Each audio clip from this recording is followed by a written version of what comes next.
Donald Trump's hush money criminal trial will resume today in a New York City courtroom after a busy day yesterday where both sides delivered opening statements and the prosecution called its first witness.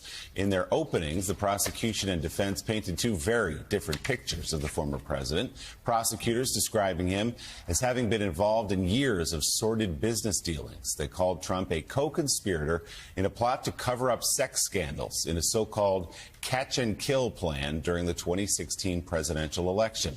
They said Trump's actions amount to criminal conspiracy and cover-up by scheming with his then lawyer, Michael Cohen, and David Pecker, who was the publisher of the National Enquirer at the time and the first witness. The defense depicted Trump as a dignified former president and a family man, and above all, innocent. Oh my.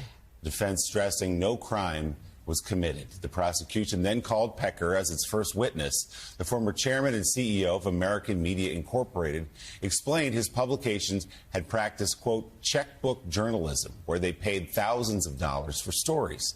The publications also would purchase stories to prevent them from being published by other outlets and then bury them. Pecker also testified Trump met with him after the 2016 election to thank him for being the campaign's, quote, eyes and ears, scooping up information that could be harmful to Trump and then reporting it back to Michael Cohen. Pecker is expected to resume his testimony later this morning. Let's bring in former litigator and MSNBC legal correspondent Lisa Rubin and former U.S. attorney and MSNBC contributor Chuck Rosenberg. Good morning to you both. It's great to have you with us. Lisa, you're in the overflow room yesterday watching all of this, kind of keeping track of Donald Trump's facial gestures and perhaps nodding off. What was your big takeaway from yesterday, day one? A big takeaway is that this is a crime about falsification of business records. And yet, what the government seems to have the most evidence of is of the underlying conspiracy. What's still unknown to me is how they're going to prove Donald Trump's own involvement in the falsification of the business records with which he's been charged. So we heard a lot of previews of the evidence of the construction of the conspiracy, who was involved in it, who will place Donald Trump with the knowledge and intent to commit election-related crimes. What I didn't hear as much about is how Donald Trump then directed the cover-up thereafter. For example, Willie, there is a 2017 Oval Office meeting between Donald Trump and Michael Cohen where the prosecution says they cemented the repayment deal. How are they going to prove that? One, through the testimony of Michael Cohen, but I was looking yesterday to hear how else are they going to prove that. They say they have a photograph of the two gentlemen at that meeting. They also have invoices days afterwards, and then a couple of days after that, the first payment to Michael Cohen. But I was hoping to hear that they have a lot more than that. Somebody who was also at the meeting, who overheard the meeting, who placed some of these documents in front of Donald Trump, heard his comments about it. I didn't hear that yesterday. I'm hoping that we hear prosecutors have a lot more about the back end of the deal as much as they do about the front end of it. Chuck, what stood out to you yesterday? Yeah, so I agree with Lisa, but I would add one thing. You know, the circumstances also matter. We often talk about there being direct evidence, maybe conversations or photographs or emails of a transaction. But circumstances matter too, Willie. If you walk out of your house and there's snow on your front lawn, what do you think happened last night? It snowed. And you may not have seen it. And there may be some other explanation for why there's snow on your front lawn. Maybe someone put it there. But the likely explanation is that it snowed. And so here, Lisa, and I know you agree because we've talked about this, there are a bunch of circumstances, the timing, the motivation that show that after these conversations and this conspiracy formed, certain things happened, including the issuance of checks to Michael Cohen under the guise of a retainer agreement, and then false ledger entries that followed. And so you're going to see, I think, over the course of this trial, Willie, direct evidence of the conspiracy and what they agreed to do, and circumstantial evidence as well. And a judge will tell the jury at the end of the day, both matter. They're both compelling. You can accept circumstantial or direct evidence in deliberating on your verdict. Donald Trump is calling on his supporters to protest outside the courthouse in Lower Manhattan, where his hush money trial is being held. So far, his base has been a no-show. And as the New York Times puts it, the former president is not getting the circus he wanted. The paper reports there were only a handful of Trump supporters outside yesterday morning, and they were outnumbered by the Trump detractors who had signs about his alleged affair with an adult film actress. The former president tried to rally his followers with a long post on his social media site just before 7 yesterday morning. He would post later that the courthouse is completely closed down, which it is not, suggesting that the poor turnout was a plot against his supporters. Yeah. I actually, I'm going to go to Sam, but you first, Joe. I mean, I know that there's going to be this hearing before court resumes today about the gag order. And I just wonder, I mean, Donald Trump wants to be careful about asking people to come and rally. And I mean, the last time he was pushing people to show up somewhere, there was an insurrection on the Capitol.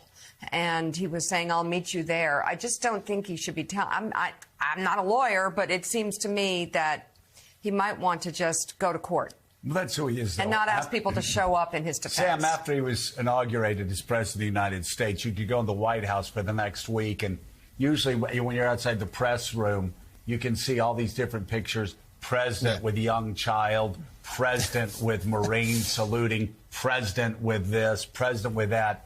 Donald Trump put up pictures of the crowd from angles that made it look like he had more people at his inauguration than he actually did. So he's sort of obsessed with this stuff. I will say he told them to congregate peacefully. Maybe that's where the misstep was for Donald Trump, because nobody showed up. And so it's maddening to him. Everything seems to be going against him. He's having to sit in this courtroom. I thought it was fascinating last night on Fox News. You actually had Fox News hosts complaining that he was too old. He was a 77-year-old man. Who would make a 77-year-old man sit down all day? That's what a lot of 77-year-old men do. They sit down all day. They watch the Atlanta Braves. I know. My dad was one of them. But a lot of people sit down all day. But he's just going crazy. And to add insult to injury, of course, he's being outnumbered by people that are having, his supporters are being outnumbered by people that are holding up signs talking about porn stars and time in prison.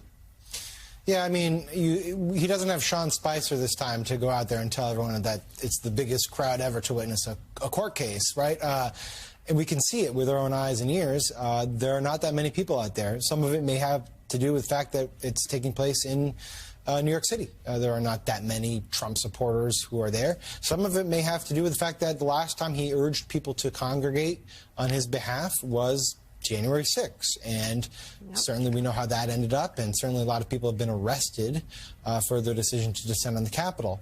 But I still can't quite get around the fact, and maybe Lisa could address this, which is the act of encouraging protests at the courthouse, of asking your supporters to make a spectacle of the court proceedings. To a degree, maybe not in legal terms, but to a degree, it seems like an act of attempted intimidation. And I'm wondering if that's permeated the courthouse at all, if the judge is aware of this, if there are ramifications or implications for Trump for doing things like this. I think, Sam, that those implications or ramifications sort of pale in comparison to the alleged violations of the gag order that we're going to deal with this morning at 9:30. The DA has brought to the judge's attention at least 10 different instances that they say are Trump's statements that violate this gag order. Many of them are the same statement with respect to Michael Cohen, but there's also a statement with respect to the jurors themselves, and in particular a quotation from a Fox News host about Democratic activists trying to infiltrate this jury to throw it against Donald Trump. That's quite an accusation, putting aside the existence of the gag order, but given the wording of the gag order, even worse. And one thing I want to bring to your and our viewers' attention is that in asking for this hearing, they have asked for $1,000 per violation, and they've asked the judge to award what is just and proper in addition. That matters because under the criminal contempt statute in New York, you only have two options. You can either fine someone $1,000 per violation, or you can put them in jail for up to 30 days. And so in asking the judge to take additional measures to the extent he finds them just and proper, that's the DA very subtly saying to him, and if you think this guy deserves a slammer, now's the time. It's in your court. You know, Katty Kay, I don't want to run too far afield, but I promise we will get back to this point quickly. But I remember in 2016, opinion page editors had to cut down on the quotes about that columnists would want to bring into their columns from William Butler Yeats' The Second Coming and apply it to Donald Trump, and especially the line that the best lack all conviction while the worst are full of passionate intensity. And that was, it seemed very applicable in 2016, but I actually thought about those lines when I saw Trump whining about the fact that basically nobody cares anymore. This isn't even Elvis 77. It's like the tour buses rolled on and people just don't care. I don't see the intensity, but I will tell you, I see a lot of exhaustion from people who voted for Donald Trump in 2016. Yeah, look, you see that reflected on the streets of Manhattan. You see it reflected in all of the polls that show us that there's a phenomenal lack of interest in this election writ large. The NBC polls seem to show that the least interest in 20 years. I don't think this is going to be another situation where Donald Trump drives out massive turnout like he did in 2016, like he did against him in 2018, like he did in 2020. I mean, that's been the argument of the Trump campaign all along, is whether you love him or you hate him, Trump drives people to the polls and manages to find new voters to come to the polls, which is how he squeaked out his win in 2016. Well, if that's the model that they're looking at in 2024, it just doesn't seem to be there. We look with our eyes, we hear it from our friends, we talk to people who say they're exhausted. I don't know anyone that isn't already exhausted, and we still have another 6 months to go of this election, and we still have another however many 6 weeks or so of this court hearing to report on. But Chuck, let me ask a question to you about the prosecution's strategy as you saw it laid out yesterday. And there does seem to be this focus on election interference, or the election interference is behind this, and yet that's not actually what Trump is charged with in this case, unlike in Georgia or January the 6th, or the documents. It's not. Those cases are election related. Is that a risky strategy for the prosecution to try and throw that in there? Will it complicate things for the jurors? I think, Katty, it helps explain things if done properly. Right, you're absolutely right that Mr. Trump isn't charged with election interference. He's charged with the falsification of records. But there's a context to this. There's a story to this, and it's a logical one, and it's a linear one, and the government is trying to tell it chronologically. The reason that you end up with falsified records is because there was a plot, a conspiracy, a scheme to try and suppress what Stormy Daniels and perhaps Karen McDougal and others had to say about their liaisons with Mr. Trump. And that set off a chain of events, including payments to Michael Cohen disguised as retainers, when in fact he was really just a pass-through to get money to these women to keep them quiet. And so in the context of a trial, and I think context matters, you want to tell a jury why it happened. You don't have to prove motive. But if you can prove motive, it makes it a much more powerful case. Look, to your question about whether or not this is risky, trials are always risky. The government has a huge burden. They have to prove their case by proof beyond a reasonable doubt to a unanimous jury. So there's always some risk. But if you can explain why things happened and tell it in a chronological fashion, I actually think that makes a more compelling story for a jury, one that it's easier for them to latch onto and to follow. President Biden travels to Florida today to deliver remarks highlighting efforts by Democrats to safeguard abortion access and casting former President Donald Trump as a threat to reproductive rights. The president will forcefully advocate for reproductive freedom and call out Donald Trump's abortion bans, as he's been doing since Roe was overturned, according to a campaign spokesman. The Biden campaign has been emphasizing what it sees as a potential path to victory in the state that was captured by Trump in both 2016 and 2020. Biden's visit comes days before a 6-week abortion ban in the state takes effect. An unpopular ban. Let's bring in right now CEO of Messina Group, Jim Messina. He served as White House Deputy Chief of Staff to President Obama and ran his 2012 re-election campaign.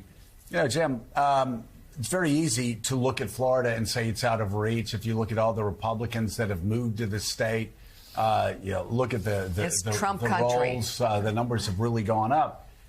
That being said, we always have to remember Andy Beshear won the state of Kentucky. A pro-choice referendum won the state of Kentucky. Andy Beshear won, I think, in part because of an extraordinary ad of a young woman who was raped and was forced to carry her child to term. I'm curious what your thoughts are about Joe Biden going to Florida. Is he wasting his time?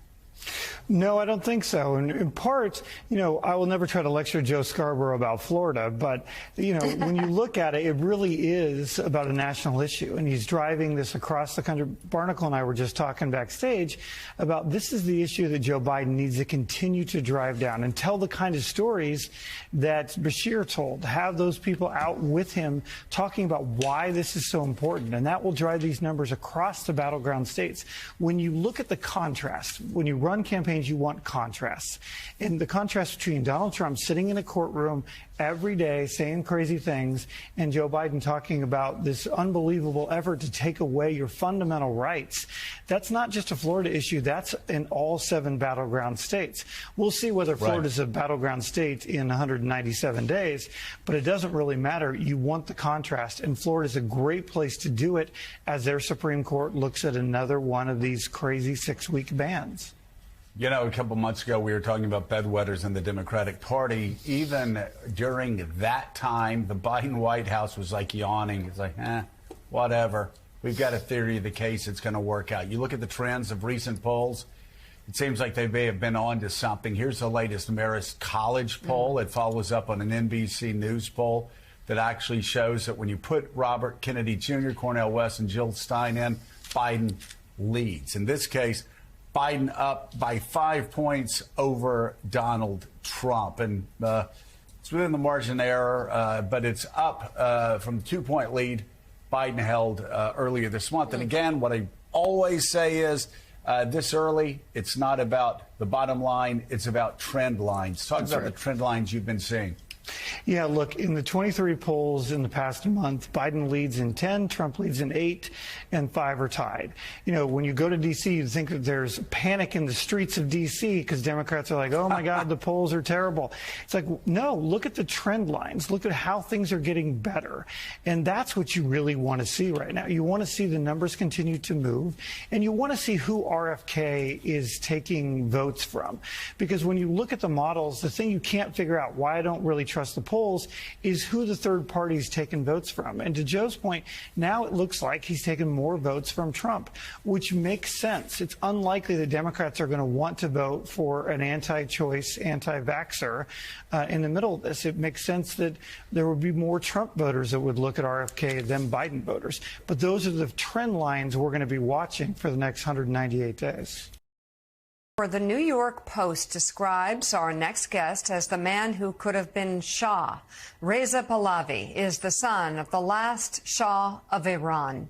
He was a teenager at school in the United States when his father relinquished the throne in 1979. Iran was then transformed into the religious theocracy that we see today. And Reza joins us now. He remains focused on a goal of using nonviolent messaging toward igniting a revolution that replaces Iran's brutal regime.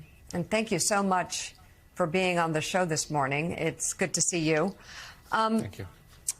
I want to start by asking for you to describe the status of the regime in Iran as it stands right now, and within that, the support for it or lack thereof of the people of Iran. What do you think Americans need to understand about the people of Iran versus the regime that runs it? Good morning. Thank you for having me on your show.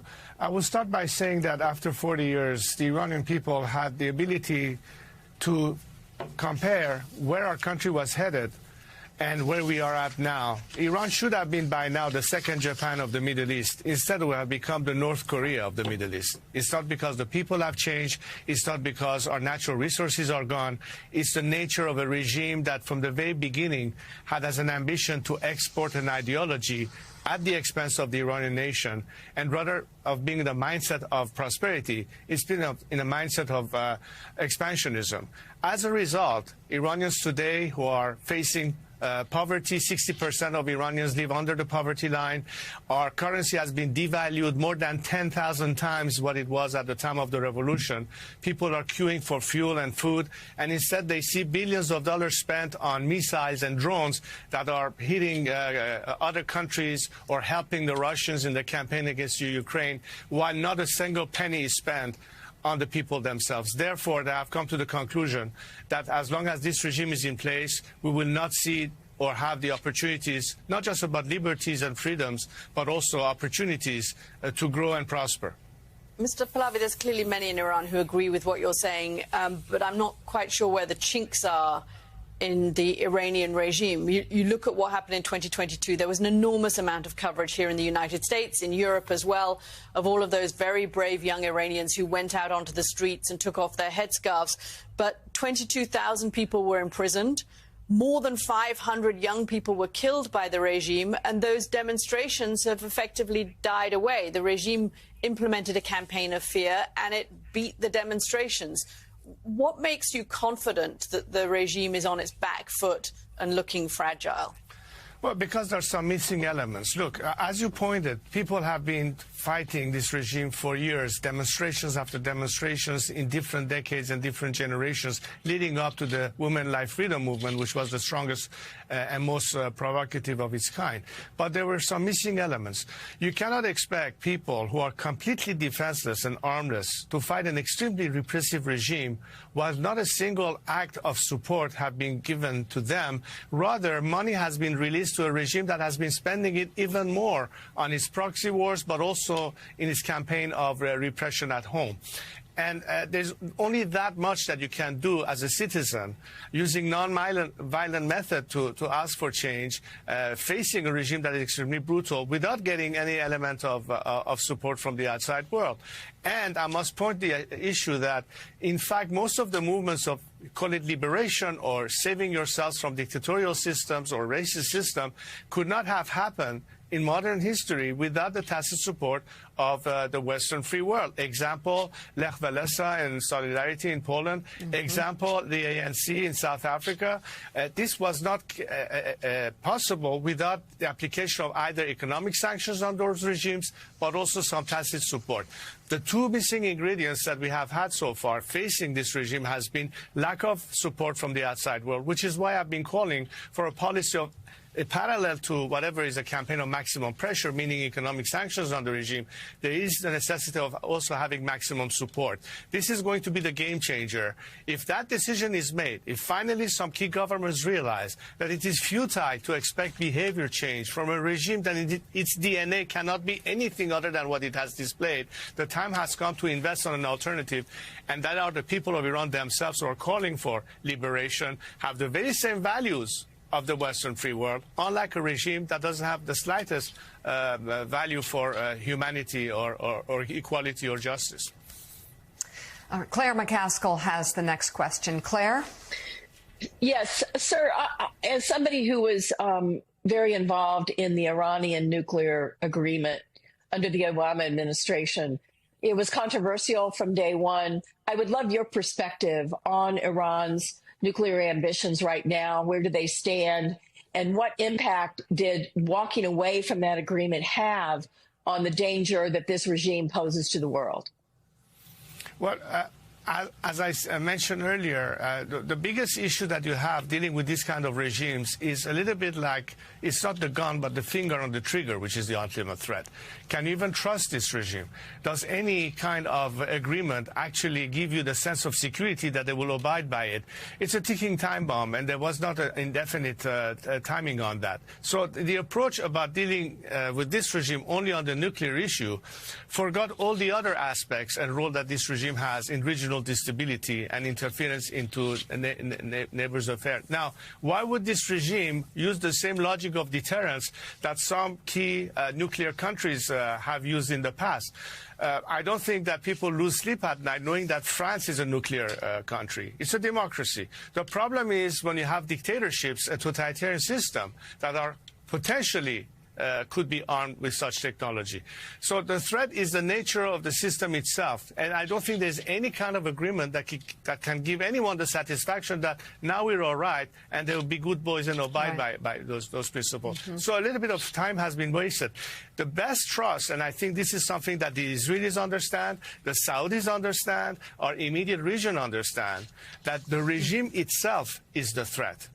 Once the regime disappears, every aspect that has been threatening the region with instability, whether it is the support for the proxies that the regime has, fomenting terrorism, the nuclear threat, all of this disappears at once. And that the difference will be a nation that is now committed to regional stability and cooperation and togetherness, as opposed to a regime that is doing the exact opposite. Here lies the alternative. The eldest son of the late Shah of Iran, Reza Pahlavi, thank you very much for your insights this morning. We appreciate it. Thanks for coming on. We bring in NBC News medical contributor, our good friend, Dr. Vin Gupta. Great to have you here with us, Vin. Great to be here. So this is a fascinating story that affects a lot of people these days who are using these weight loss drugs. Some women using drugs like Ozempic and Wegovy are reporting an unexpected side effect. Pregnancy, if you can call that a side effect. An increasing number of women say they have become pregnant after using the medications despite being on birth control or having a history of fertility issues. Can you help us understand this one, Dr. Gupta? You know, it sounds unexpected, Willie, because this is not what we were thinking was going to happen. Necessarily, it's not what we were focused on. But what we know is if you're overweight or if you qualify for being obese, losing weight actually, for women, helps better regulate a hormonal balance, can actually promote ovulation and increases fertility. And that's exactly what we're seeing. We're seeing this now anecdotally. Studies are now tracking it as well. Weight loss is actually a great thing, and we've long known this for fertility. Also helps better regulate hormonal balance. Those are two critical things. One other thing we're noticing is that maybe this is actually impacting absorption, Willie, of birth control pills. Because that's what we're typically seeing when it comes to food. We're maybe not seeing absorption of birth control pills as robustly as we would off these medications. So it's multifactorial, but a lot of things at play. That's an incredible side effect. I'm wondering if doctors are communicating this to their patients. Has it gotten to that level yet, Dr. Gupta? And also, when you say birth control pills, is it also the implants as well, the implant contraception, or is it just the pills that you take orally? Mika, it's a great question. So when it comes to, say, intrauterine devices, other forms of contraception, not impacted by this class of medications, these weight loss drugs like Wegovy, Zepbound, Ozempic. To your former question, are doctors talking about this? We're just learning more. And what we know right now is that if you're pregnant, if you know you're pregnant, you shouldn't take these medications. We just don't have the data yet. And so if you're pregnant or thinking about becoming pregnant, stop the medications. We just don't have enough safety data when it comes to women and pregnancy. So that's the main guidance here. But we just don't, right now we're learning in real time. And this is just a finding that I think has surprised a lot of folks. What do you mean by absorption in terms of Ozempic, taking Ozempic? And another question on Ozempic. Is it become a fad drug? Instead of saying exercise and watch your diet, go get Ozempic. You know, God, it's a great question. Right now, that's a hard one. It's $1,500 in some cases. Even if you have durable insurance, $1,500 is the list price every single month for one of these weight loss drugs. Comes down lower if you meet an indication. In some cases, people are paying dollars if they, say, have type 2 diabetes. But access is a big problem here for a lot of people, and a lot of insurance companies do not cover this. Medicare is incrementally covering it. So, yes, to your point, this has become a celebrity drug, and that has impacted access absolutely. When it comes to absorption, what we think is happening is that it actually delays stomach emptying. So if you eat food, that food's going to stay in your stomach a little longer, make you feel full. If you're taking medications orally, it may not actually leave your stomach. It may not go through the absorption process as quickly. That's what's happening here. But objectively been such a good thing for so many people who've struggled with obesity and weight loss for a long time. But we are just learning about some of the other impacts it may have. I want to ask you about another story, Dr. Gupta, the EPA's new ruling on PFAS, harmful chemicals. First of all, let's explain what PFAS are and what was the EPA ruling. So these are PFAS for short, Willie. These are medication. These are chemicals, essentially chemicals that exist everywhere. They're in non-stick cooking pans. They are in coated floss, dental floss. They're in a range of products in sporting wear. They exist everywhere. Plastics of all kinds. What we've now realized is that these medications, their chemical constituents, when they break down, they go into the water supply. They go into all the types of foods that we eat. They go directly into the soil. What we're learning, unfortunately, is that they basically exist in every human being in the United States, probably across the world, correlated with metabolic disorders, cancer, you name it, which is why what the EPA did has been long overdue, but it's critically important. We have to reduce the level of PFAS in the water supply. Public water utilities, the water from those utilities are some of the safest water sources in the country. But about 10% of water utilities in the country have high levels of PFAS. This is going to combat that. This is going to penalize polluters. And that's critical for public health. And this is something that we need to be talking more about. I'm looking at this list just to help people understand. Get a water filter. What else do you recommend people do here? So water filter, if you can afford it, reverse osmosis water filter is critical. The filters you attach to your faucet just don't do enough when it comes to filtering out PFAS. Talk to your water utility. I know it might seem like it's a heavy lift. Most water utilities are thinking about this. Now the EPA is mandating limits on PFAS. Really critical. Avoid nonstick cookware. Very important, and use silk floss. Those are just some things you can do to minimize your day-to-day exposure. And Mike, avoid greasy foods wrapped in paper. That hits home, I know, for a lot of us here at the table. NBC News medical contributor Dr. Vin Gupta. Always great to have you here, Vin. Thanks for being here. Let's move to what's happening on Capitol Hill today. The Senate is expected to begin procedural votes on the $95 billion foreign aid package passed by the House on Saturday. According to Punchbowl News, Senate leaders are looking to speed up final passage of the package, which includes aid to Ukraine, Israel, and Taiwan. A final vote is expected before tomorrow night. If and when the bill heads to the president's desk, he's expected to announce at the same time another large package of aid for Ukraine through the Presidential Drawdown Authority that could total over $1 billion. This is according to two U.S. officials familiar with the planning who spoke to NBC News. I mean, Willie, it's really pretty remarkable how quickly, once this is getting moving, how quickly the Senate wants to pick it up and pass it. And obviously, a lot of people in the trenches in Ukraine that are trying to push back against the Russian invasion, they need this to survive, the next several weeks. Yeah, another attack on Dnipro just in the last few hours. Every day, Russia's attacking civilian centers, population centers, and killing civilians. So this couldn't come in a more desperate time for Ukraine, assuming it is coming. Joining us now, the Democratic member of the Intelligence Committee, Senator Michael Bennet of Colorado. Senator, thanks for being with us. Are you confident this now moves through the Senate when it got through that months-long process in the House?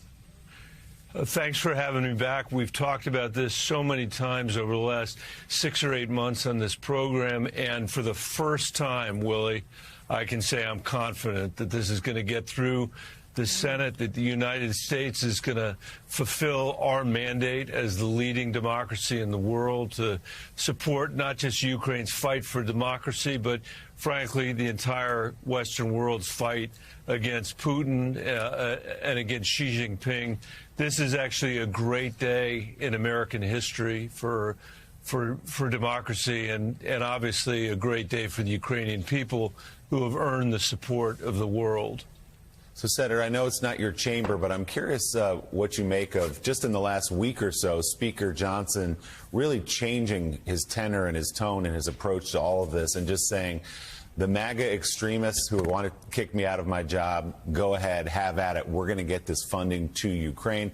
And interesting to hear even former President Trump, when given some bait yesterday to attack Speaker Johnson, said, well, he's got a tough job. He's a good guy. I understand why this was a hard thing for him, almost calling off his MAGA folks. What do you make of that flip? Why did Speaker Johnson come around in the end? I hope that he realized that probably your average American couldn't pick out a speaker from a lineup in American history, but that he would be remembered very poorly if he was the guy that lost Ukraine. I do think this is also a very important moment when we are standing up against the isolationists in the Republican Party, the so-called America Firsters that are aligned with Donald Trump. We remember those guys, they called themselves the first, did the same thing when before World War II. They disgraced themselves on the pages of history back then. They've disgraced themselves on the pages of history again. And I think the Speaker has decided that he's going to turn his back on that, in part because the American people are standing with the Ukrainian people who have shown what it looks like to be willing to die for democracy. Yeah, and John Heilemann, the senator's exactly right. Nazi sympathizers, 37, 38, 39, 40, talked about being America Firsters. I'd love for you to ask a senator a question. I just want to ask you one first. Do you have any insights into Speaker Johnson? What caused the move for him to make the move to a traditional Reagan-esque Republican or Brzezinski worldview? I think, Joe, that there are a couple things. One of them is the thing that Michael Bennet just said just now, which is that the politics of this were pretty clear. He made a move, and I don't want to diminish the political courage it took to stand up to the MAGA right for Speaker Johnson, but he did. He basically got behind a bill that was overwhelmingly popular within his own caucus, obviously on the Democratic side, in the country. That is a thing that he should have been there all along. And again, I don't want to take away anything from him making the right decision and ending up where he ended up in the camp you talked about. But the politics of this were pretty clear on the broader level. I also think he started to realize that maybe the challenge that he faced to his speakership by the far right flank was not as serious as some people kind of attributed to it. There was this notion that, well, if Marjorie Taylor Greene turns against him, he might lose the speakership. I think he started to look at that and said, maybe I can make it through here. He might be right, he might be wrong, but I think his judgment of the threat to his tenure shifted a little bit over that time. And that's, I guess, a question I wanted to kind of turn the question back to you, Senator Bennet. I guess in the long run, do you think, and I know you're not a Republican and you don't specialize in analyzing Republican caucus politics, but in the long run, do you think that this works is this a cross that he's going to end up dying on, Speaker Johnson, or is this a thing that you think in the long run is good politics for him and for the Republican Party if they can get to the place where they see the Ukrainian effort the same way you do? Well, I think it is good politics for him, and as I was leaving the airport on Saturday morning on my way back to Colorado, I actually saw Speaker McCarthy coming through the airport, coming in the other direction, and I was thinking to myself, this guy was incapable of doing anything that was hard. He was incapable of doing anything that lasted because he was so terrified of his right wing.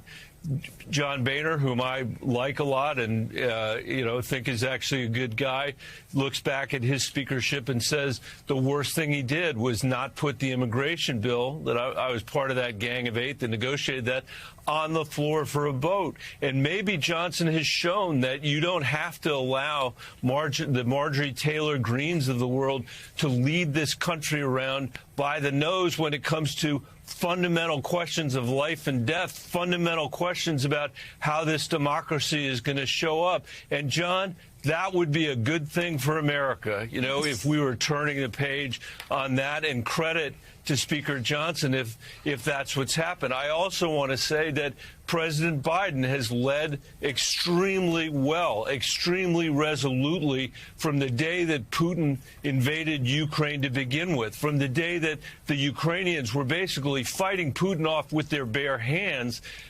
Joe Biden was there to say we've got to organize NATO. We've got to organize the Western world. I just got back from South Korea, from Tokyo, and in these places, they're all saying, you guys better deliver on Ukraine because Xi Jinping is watching what you're doing.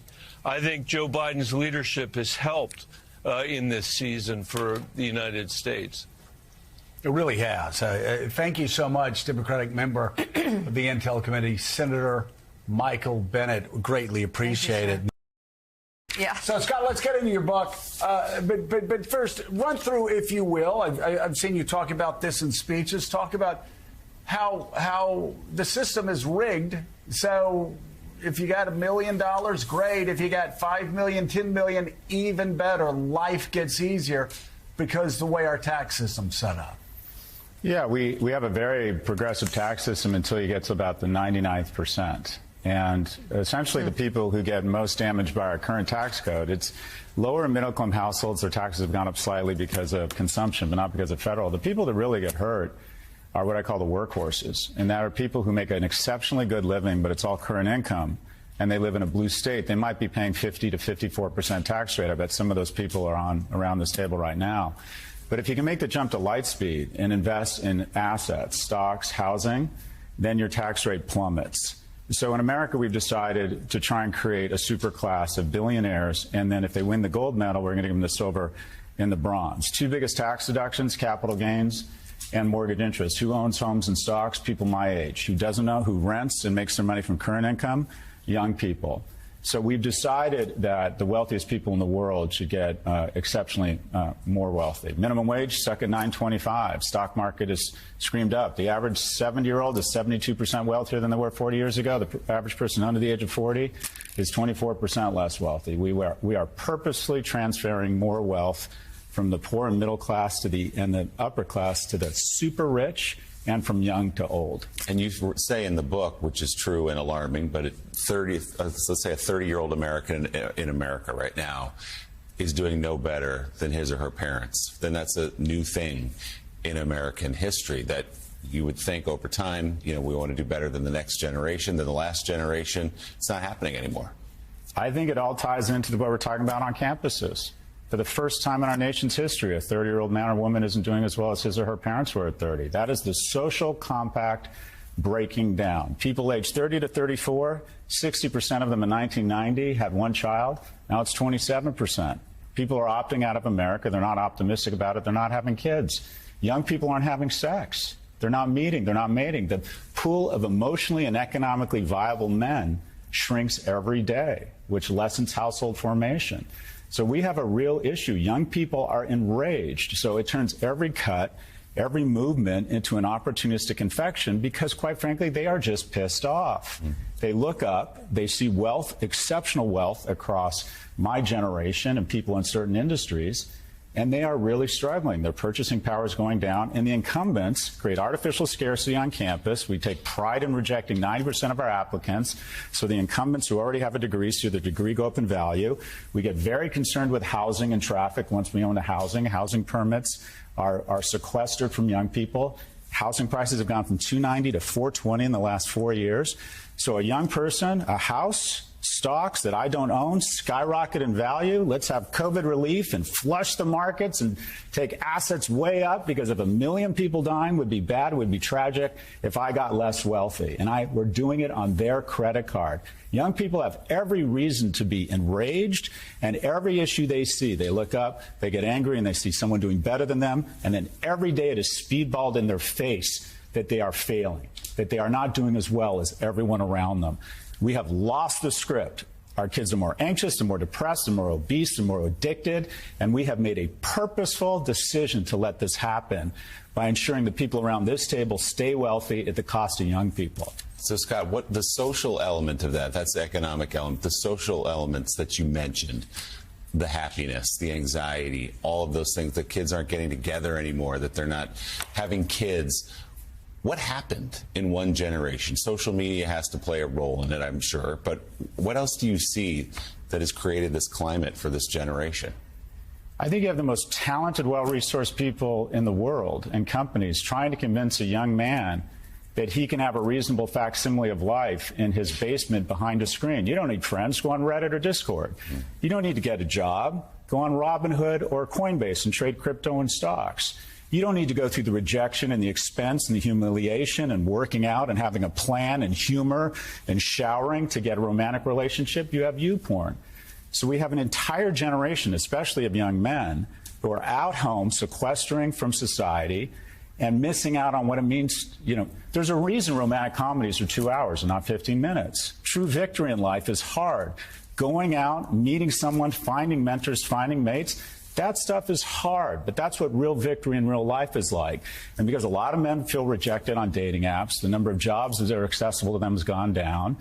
You have essentially a group of men who are saying, I want a low-risk entry into life, and they go down a rabbit hole. When they don't have social connections, and they don't get out, and they don't have the prospect of a romantic relationship, they're more prone to conspiracy theory, they're more prone to misogynistic content, they're less likely to believe in climate change, and some they become really bad citizens. We are producing too many of the most dangerous person in the world, and that is a young, broke, and lonely young man.